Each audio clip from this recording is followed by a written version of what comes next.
Hello, good morning प्रिय विद्यार्थियों। आज हम अंतर्राष्ट्रीय संबंध के बारे में एमए फाइनल का जो टॉपिक है या एमए फाइनल में पेपर और सेमेस्टर में भी एक पेपर है जो पोल 402 कोड नंबर से हैं, foreign policies and global politics. तो इस प्रकार का जो एक आपका जो ये पेपर है और इसके पेपर के बारे में कुछ बातचीत करेंगे कि अभी आपके जो एग्ज़ाम है, एग्ज़ाम बहुत नज़दीक हैं। बीए फाइनल के एग्ज़ाम तो 21 सितंबर से प्रारंभ हो रहे हैं, लेकिन सेमेस्टर के जो पेपर हैं उसकी डेट अभी तक आई नहीं है। और हम बात करते हैं, ये दोनों ही क्लासों के लिए बहुत महत्वपूर्ण है। बीए फाइनल राजनीति विज्ञान, अंतर्राष्ट्रीय संबंध और एमए फाइनल और सेमेस्टर का जो एग्ज़ाम देने वाले विद्यार्थी हैं उनके लिए भी एक महत्वपूर्ण है। उसके बारे में बात करेंगे कुछ प्रश्नों को लेकर के। इसमें आपकी जो 2018 में जो एग्ज़ाम में जो फोर्थ सेमेस्टर का जो पेपर आया था उसमें से भारतीय जो ये हमारा अंतर्राष्ट्रीय संबंध है इसके बारे में किस टाइप की जो प्रश्न पूछे गए थे। इसमें पहला प्रश्न पूछा गया था कि भारत की विदेश नीति के निर्माता कौन थे। बिल्कुल सिंपल प्रश्न है और ये तो लगभग इसका उत्तर सभी को ध्यान होगा। पंडित जवाहरलाल नेहरू देश के पहले प्रधानमंत्री हुए थे और भारत की जो विदेश नीति है इनका जो निर्माण है ऐसी निर्माता भी कहा जाता है पंडित नेहरू।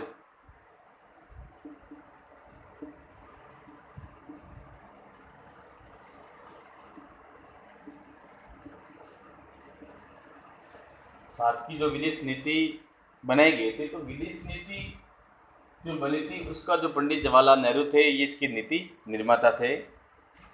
एक बहुत ही महत्वपूर्ण प्रश्न है कि भारत की एक्ट ईस्ट नीति क्या है, एक्ट ईस्ट पॉलिसी क्या है।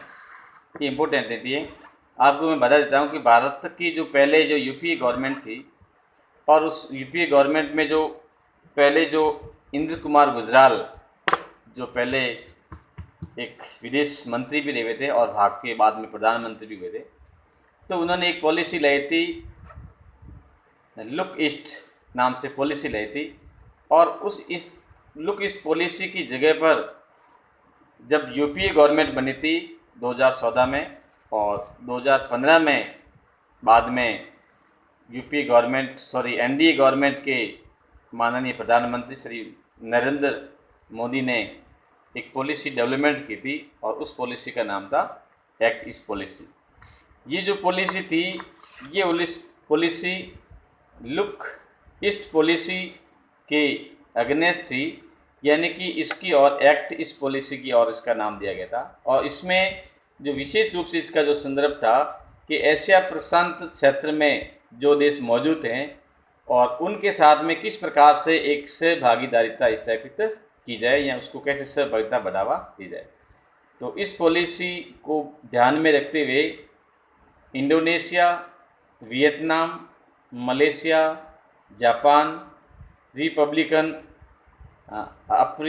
कोरिया, ऑस्ट्रेलिया, सिंगापुर तथा आसियान देशों के साथ एशियाई प्रशांत क्षेत्र में मौजूद देशों के साथ में किस प्रकार से जो सहभागीदारिता स्थापित किया जाए। और इनको लेकर के भारत के जो प्रधानमंत्री नरेंद्र मोदी ने 2015 में 14-15 में 2 सालों में बहुत महत्वपूर्ण यात्रा भी की थी और विशेषकर मलेशिया और सिंगापुर की जो यात्रा थी उस यात्रा का जो उद्देश्य था वो एक्ट ईस्ट पॉलिसी की तर्ज पर था। और इस दौरान उन्होंने एक नौ परिवहन, रक्षा के मामले में, व्यापार के क्षेत्र में, निवेश, विज्ञान एवं टेक्नोलॉजी के क्षेत्र में कुछ महत्वपूर्ण ये समझौते भी किए थे। तो इस प्रकार से ये एक पॉलिसी है, एक्ट ईस्ट पॉलिसी के नाम से जानी जाती हैं। तो इस टाइप का भी एक प्रश्न आता है।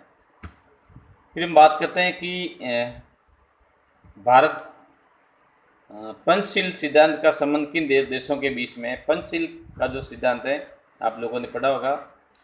भारत और चीन के बीच में 1956 में एक संबंध स्थापित किए गए थे, तो उसे पंचशील के सिद्धांत के नाम से भी जाना जाता है।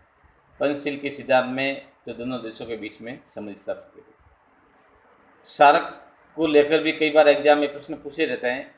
तो इस टाइप के प्रश्न पूछे हैं कि जैसे सार्क की स्थापना कब हुई थी?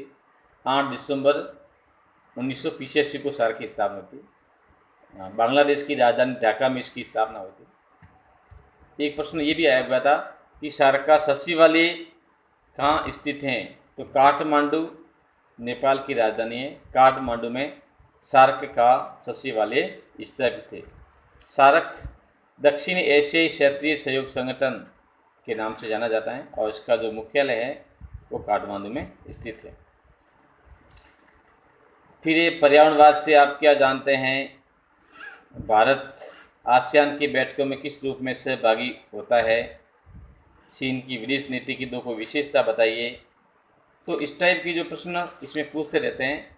यहाँ एक प्रश्न इस टाइप में पूछ लेते हैं कि आसियान सदस्य देशों के नाम बताइए, या सार्क के सदस्य देशों के नाम बताइए।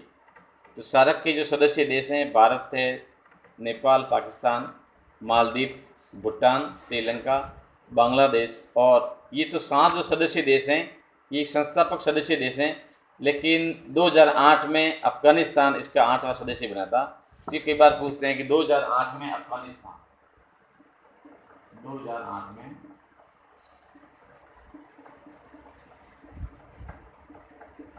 अफगानिस्तान इसका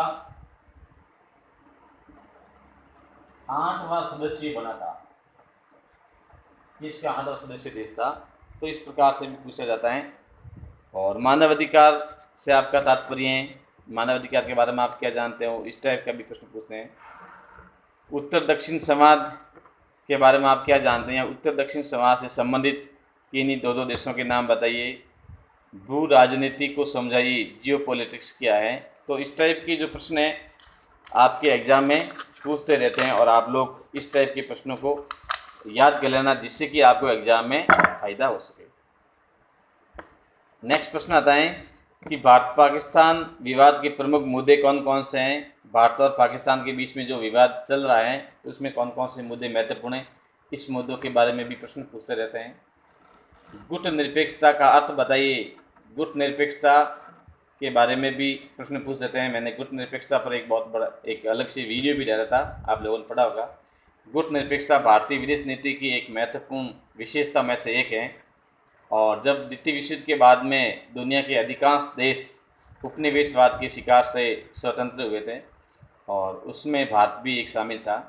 तो ऐसी स्थिति में विश्व 2 खेमों में बंट गया था। उन 2 शक्तिशाली खेमे, एक का पक्ष साम्यवादी था, दूसरे का पूंजीवादी था। तो ऐसी स्थिति में जो साम्यवादी खेमा था उसका चीन और रसिया इसका सपोर्ट कर रहे थे, और पूंजीवादी खेमा था उसमें ब्रिटेन और अमेरिका इसका सपोर्ट कर रहे थे। तो ऐसी स्थिति में भारत के सामने ये प्रश्न था कि भारत किस गुट के साथ में शामिल हो। तो ऐसी स्थिति में भारत के प्रथम प्रधानमंत्री पंडित जवाहरलाल नेहरू ने एक निर्णय लिया था, और उस निर्णय में उन्होंने गुट निरपेक्षता की परिकल्पना की थी कि हम किसी भी शक्ति या सैनिक गुटों के साथ में शामिल नहीं होंगे। तो इस टाइप का भी प्रश्न पूछते रहते हैं। सार्क संगठन में शामिल कोई 4 देशों के नाम बताइए। मैंने आपको अभी 7 देशों के नाम बताए हैं।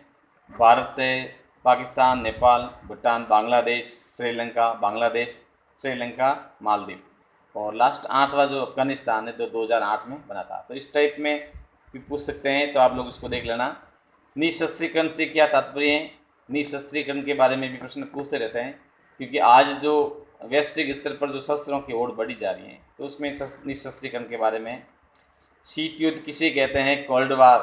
कोल्ड वार के ऊपर भी मैंने एक वीडियो डाला था कि शीत युद्ध के क्या कारण थे या शीत युद्ध क्या है। 2 महाशक्तिशाली जो विचारधारा थी, पूंजीवादी और साम्यवादी विचारधारा थी, तो किस प्रकार से फुलटन भाषण के पश्चात दोनों के बीच में एक द्वंद्वात्मक जो स्थिति उत्पन्न हो गई थी, जो एक दोनों के बीच में एक वाक युद्ध के रूप में धमकियां देना, समाचार पत्रिकाओं में लेख छपवाना।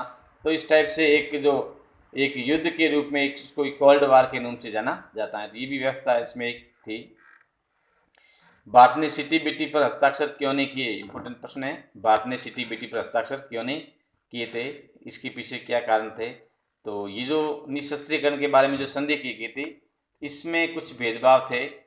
और ऐसी स्थिति को लेकर के भारत ने इस पर हस्ताक्षर नहीं किए थे, क्योंकि इसमें जो शस्त्र से शक्तिशाली जो राष्ट्र हैं, जिसके पास में ऑलरेडी जो परमाणु बमों के भंडार भरे हुए हैं, और वो चाहते थे कि अब कोई भी नया देश कोई भी युद्ध की हथियारों में आगे नहीं आए।